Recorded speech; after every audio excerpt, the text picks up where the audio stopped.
And I'm going to talk about water, and you know, when we talk about what SCI would like to do, we'd really like to get to millions. And when we talk about, you know, another couple thousand, or even 5 or 10,000, you know, I want, you know, 10 million, 20 million. That's how much the need is out there. How can we go about doing that? And one of the things I think which has some opportunities, and I'll show you here, a lot of you have seen this, but this is a portable microbiology laboratory. And I'm a microbiologist. I know how to do microbiology, and I know how to do it in developing countries because I've had these opportunities in Tanzania and Kenya to get places and then try things. And there are these two tests. And what they are stuck with now is on the left-hand side, which is obsolete microbiology. To try to test water, you need laboratories, you need autoclaves. And what I want to do is to show people how they can replace it with these modern methods then.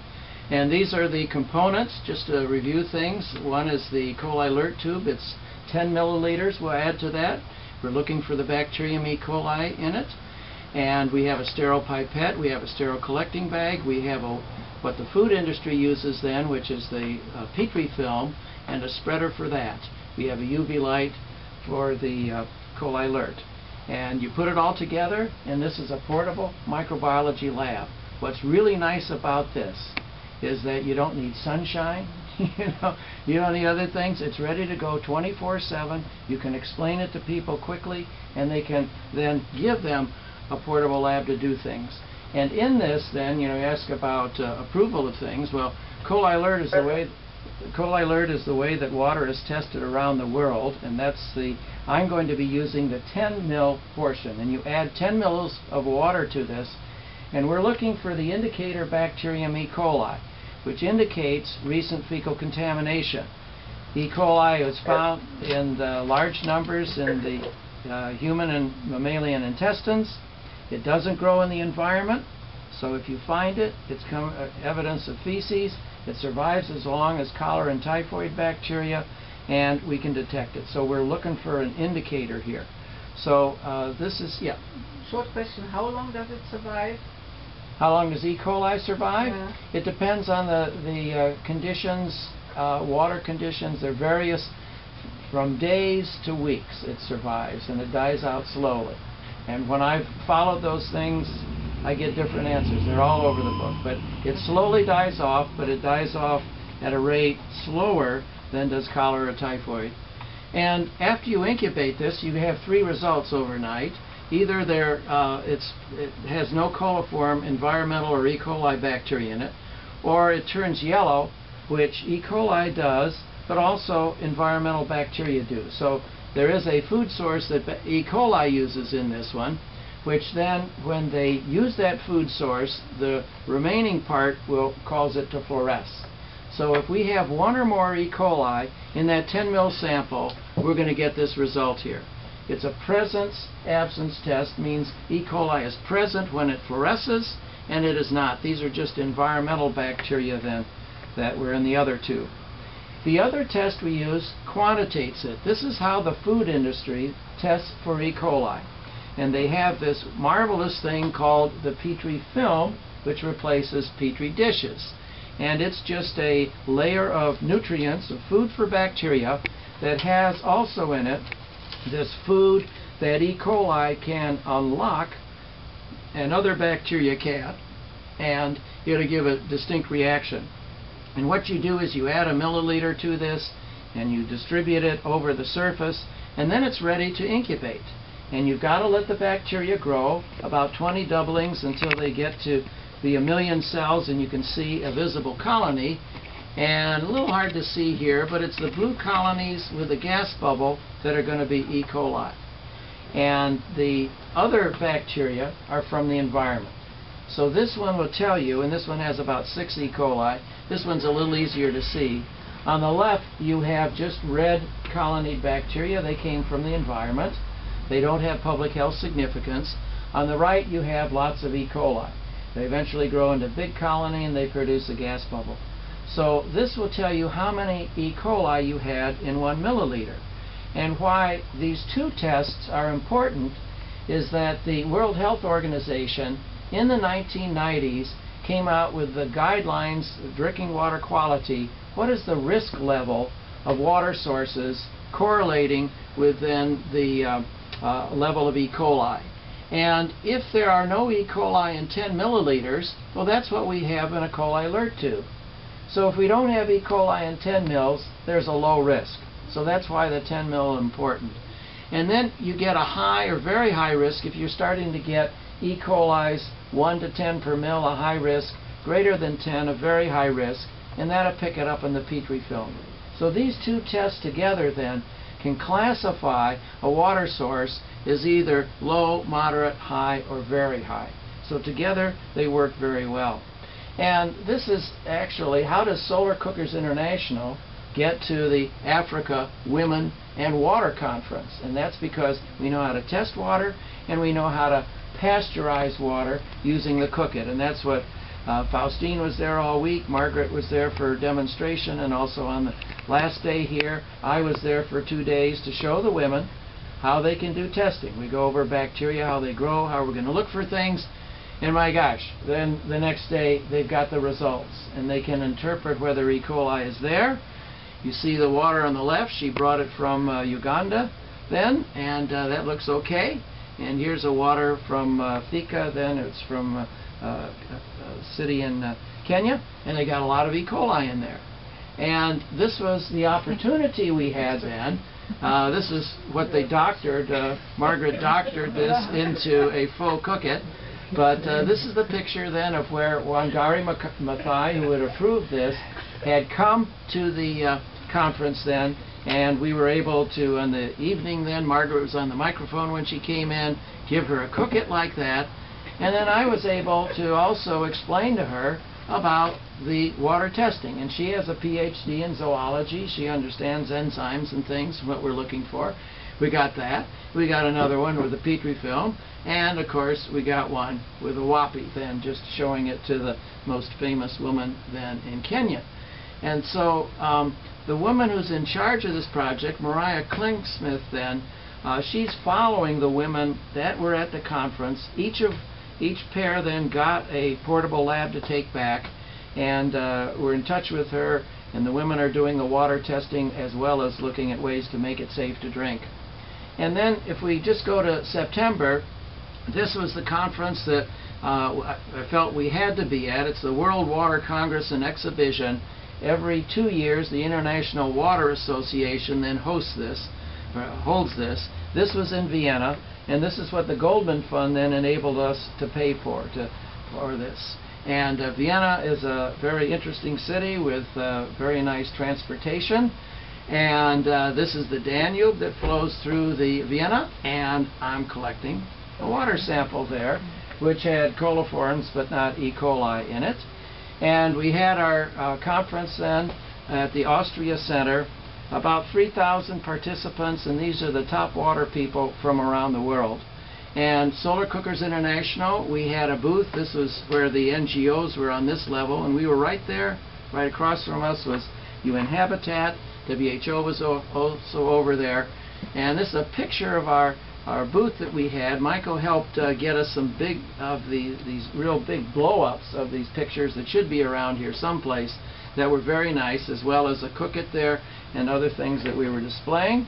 My wife went with me, and she staffed the booth when I was at other types of sessions and helped out quite a bit.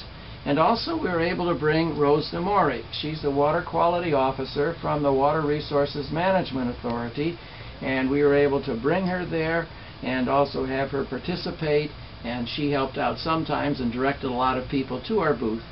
And what we were able to do, we were the only organization there that was showing people how they could test water simply without a laboratory. And so this woman here was with the OPEC International Development Program, and this gentleman was from Malawi, then showing him how to do these tests and eventually giving him portable labs. This gentleman was from UNICEF and was probably headed to Haiti and was very interested in being able to do water testing.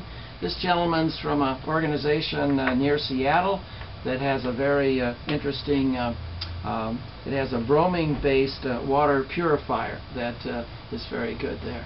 And a bunch of people, and doesn't show up too well, this is Harrison Quach.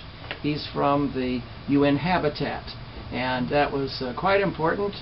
The conference then, the very last evening, this is the Rathaus, the City Hall, and we had a gala night there.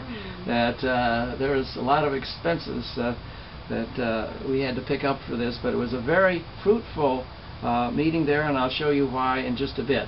From there, went to Geneva, and this is in front of the Palais at the United Nations, and this is looking down towards it, and this is looking out the Palais then at one of the lakes, and my gosh, I'm one of the registered people here, and have my badge, which also got me into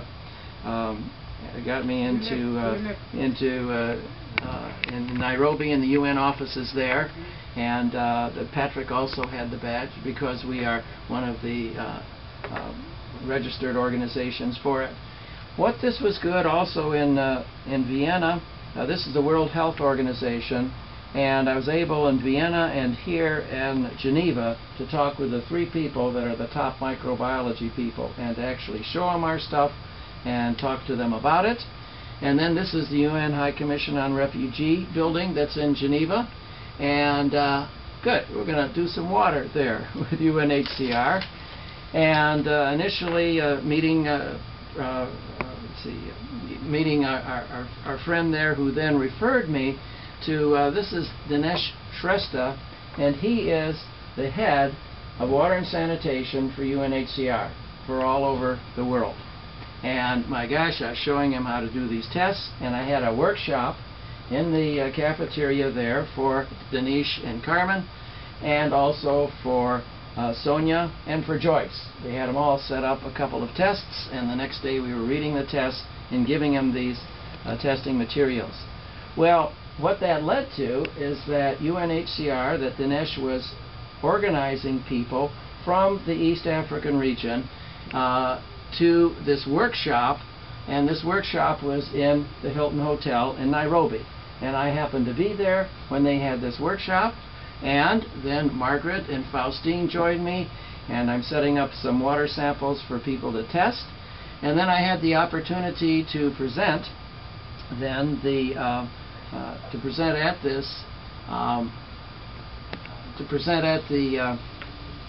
had about 40 people here, and they blocked out an hour and a half, and I was able to then give a presentation, a PowerPoint presentation about the water testing and the water pasteurization, which of course includes our WAPI and the Cook It. And then afterwards, Margaret, here she is showing people the Cook It that we have, and other people looking at the Cook It. Here Faustine is again handling the Cook It. And then we had about 15 people that wanted to do the water tests, and we had the water testing materials there, and we're showing them how to do the tests. And this is Dinesh then, who's participating also in this workshop and showing people how to do things, to do both of these tests, to work on a Petri film. Let's just make sure we get 1 milliliter there. And so we had people from all these countries, 9 countries, that were able to do the water testing. And then Dinesh asked me to provide a portable lab for each one of those countries to take back. And so this is the stuff in my room, okay, that I then put together into 10 portable labs, which then I took down to the Hilton Hotel the next day when we're looking at the results. And inside my jacket, then I use the UV light to see if things are going to fluoresce. And we take a look at our Petri films. And these are the tests we had. We had environmental bacteria in one set, and then we had the other set with 2 dilutions. We had a lot of E. coli. So they were getting representative samples there. The other connection was with UN Habitat. I had met the chief of the UN Habitat of the section of the water and sanitation section in Vienna, and this is Graham Alabaster, who's the chief of that. When he saw our booth right across from him, he saw what we were teaching there, or what we had, he said, this is the missing link. And so he arranged for me then, and this Margaret back here, I've given a presentation to a group I did this. But Graham arranged for me then to go up to Kisumu, have a driver there meet me, take me down to Kisii, and to see the projects. UN Habitat is helping with 10 towns on Lake Victoria, 2 in Kenya, plus also Kisumu. And here is one of the projects then, and this is Joseph, the UN Habitat person, and we're taking a water sample there.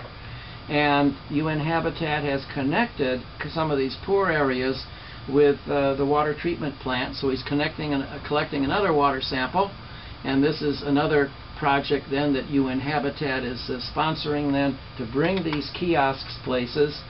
And this is at the water treatment plant and the various types of tests they do. They never do microbiology, and these are the 2 people that actually do some of the tests. And this is the water treatment plant they have, and then we're collecting a sample there, and then also collecting the finished water. And so we've got these 2 samples. We can set up the microbiology, and the next day we can get the results. And this is what is so spectacular, is then you can see this is the incoming water, then which is so heavily contaminated, and then that's what they want to see, nothing coming out afterwards. You see on the left that's before, and on the right that's after. I then went to Homa Bay, which is another one of the places where they have these groups. And this is John, who was the UN Habitat person there, and also went through water testing and how we do things. And this is Dina. Dina joined me then in Kisii and Homa Bay and Kisumu. And here we are then, she's also showing the pasteurization and the cooking and talking about that aspect. Back in Kisumu then, the Lake Victoria South, the Water Services Boards are organizations then within the country that actually license the service providers. And so this is the agency that licensed service providers, and I met the CEO of that then, who's Michael Otieno, and was showing him our water testing things and how we had tested the water there, and immediately interested in, oh my goodness, now we can start testing our water and doing this. We also went to City Hall. This is Dina with me. This is Laban, who was with UN Habitat. And we had the kind of assistant city manager and another person there.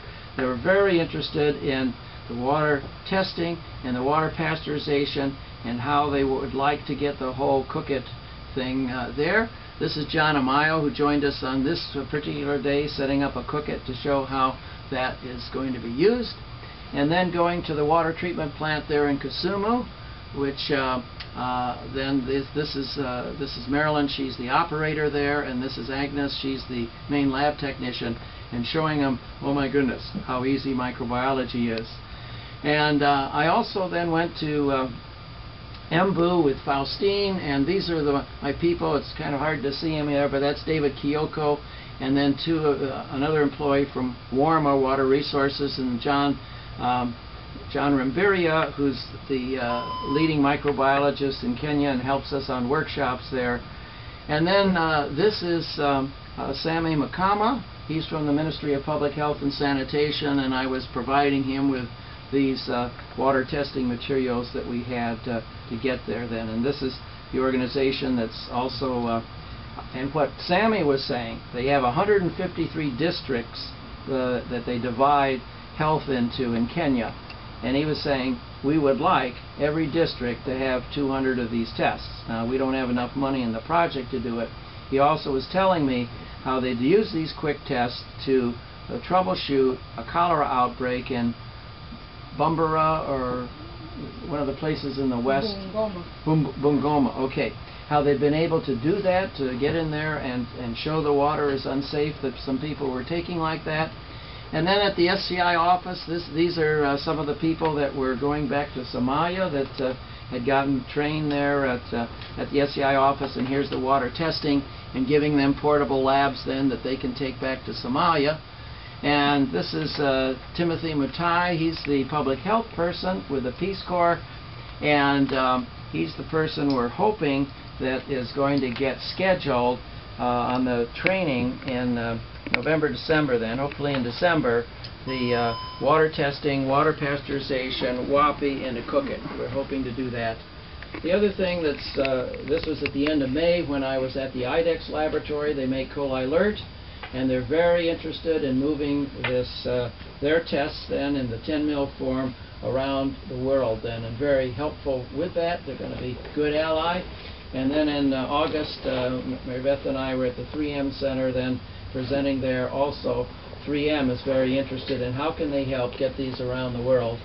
And we've been talking about the Resource Center, and I think it's partly that initially some of the ideas was going to be a very big, expensive place, and it's just another building, but it's a much nicer building. This is the inside of it.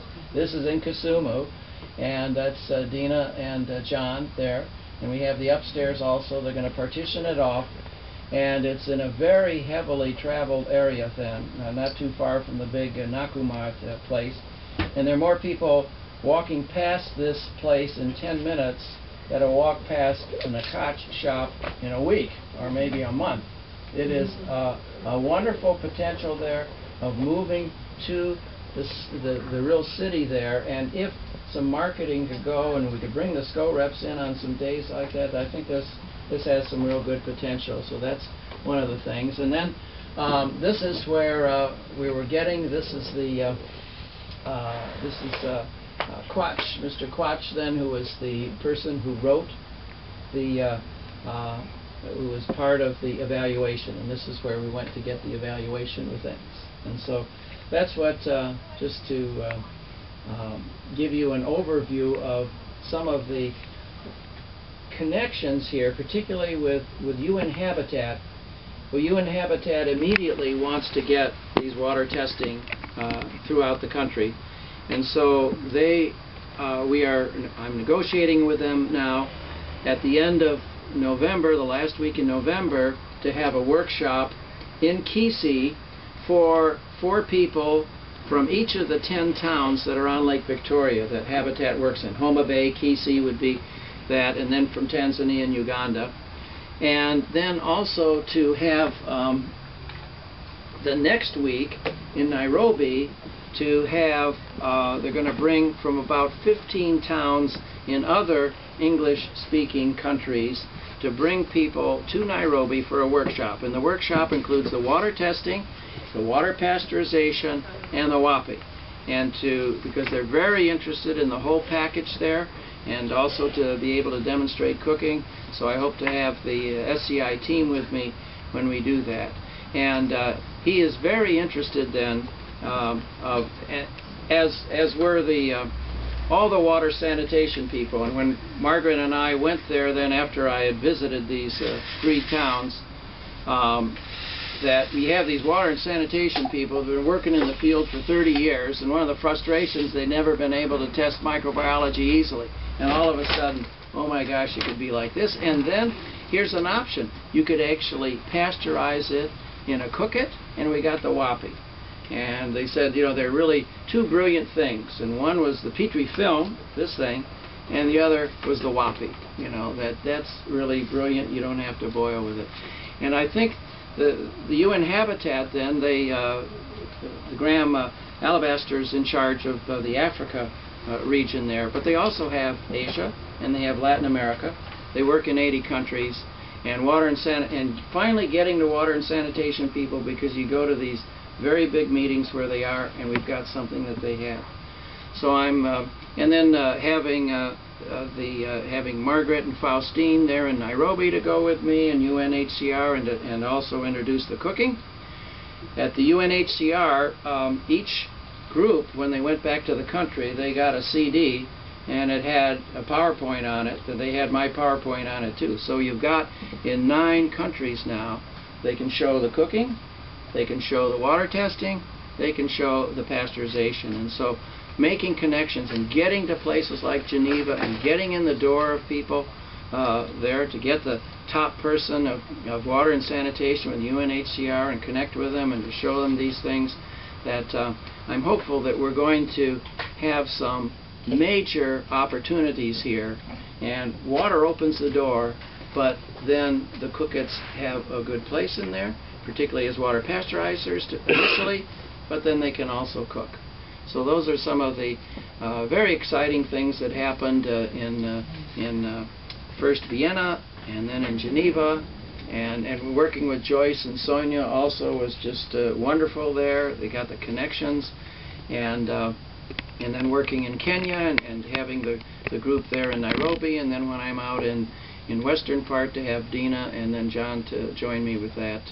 We got a lot of things, and we don't want it to be a secret anymore. That's, you know, the stuff that we have is very good, but not many people know about it. And starting to get to these big organizations that could serve as multipliers to maybe get into the Peace Corps or the training of this, I think they'd find it very good, and then we could really move ahead in a large way.